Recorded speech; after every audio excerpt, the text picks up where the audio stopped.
All right, in the last episode you saw we squared this line up to make it equal distance to this body line all the way up. The car tapers. It's wider back here than it is up here. So we wanted the body line, which is really no way to get away from making a body line if you put a hood scoop on. So we made the body lines follow each other. You can see.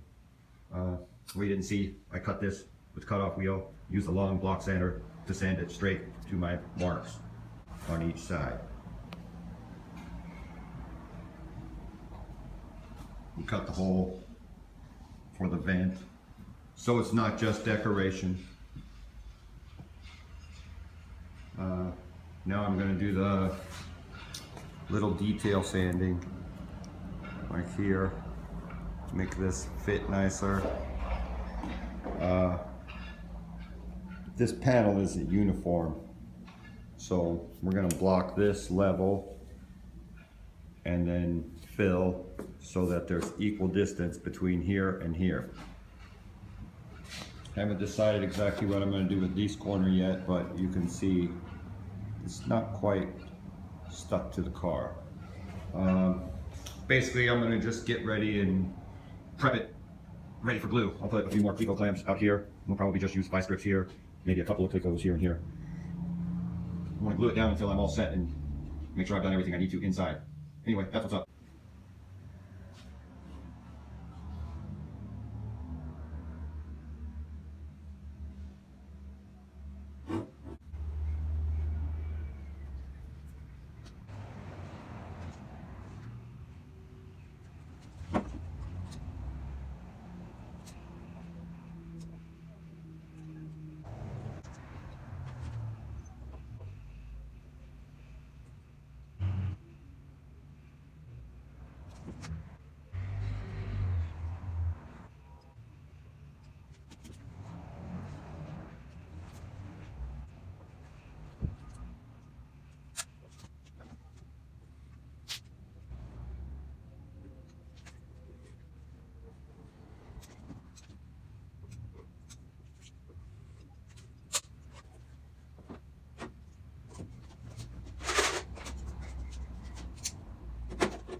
I see you.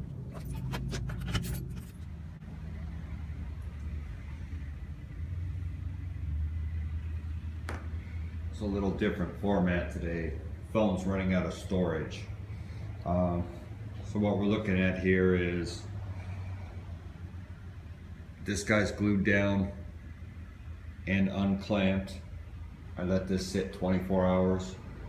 Next thing I'm going to do is this area before the radius starts going up the scoop, and this area where it meets the roof, which I know is flat and level from block sanding.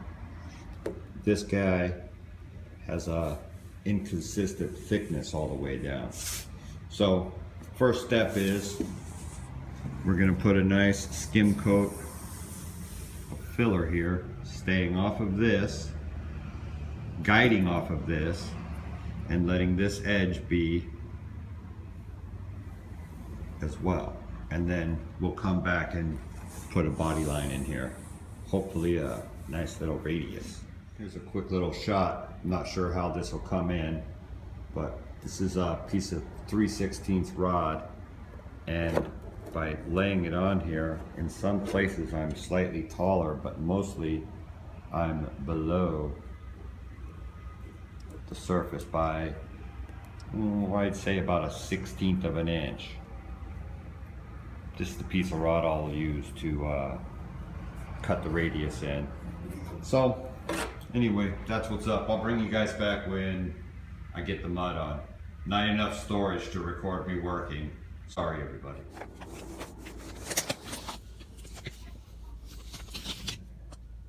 So here's how it looks today. This is one pass of the Rage Evercoat and one pass of sanding. I have a couple little spots I need to touch up. The mud was starting to cook off on me right there, and I really couldn't fool with it anymore.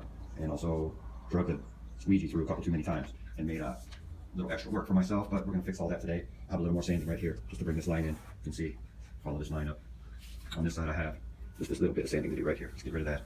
Feather it all in nicely, and this will be a nice smooth line. It's pretty consistent all the way through here. What we're shooting for today is installing the radius in here, and I'm still working out how I'm going to do that.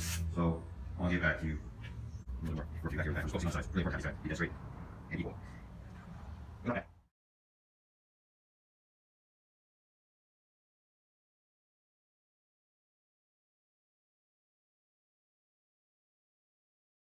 Okay, look, got that screwed up now. Still kind of consider that the first pass of sanding, but now it's all square. I'm level all the way through here. I can put my little piece of wire up here and feel that I'm perfectly level all the way back to about here, which is where I want to start disappearing. And I'm going to be half the wire in front and be full speed by the time I get here. Same on both sides. Next thing is going to be, I'm going to bevel this edge so that when I put the next pass of filler in here, it has more than this little tiny crack of mud. I want to have some substantial amount. So other thing I'll probably do is just make a little slight dent down here. Just rough it up, maybe back to the gel coat, so that when I lay the mud in here, it will have a nice little valley to sit in. Anyway, that's where we're at now.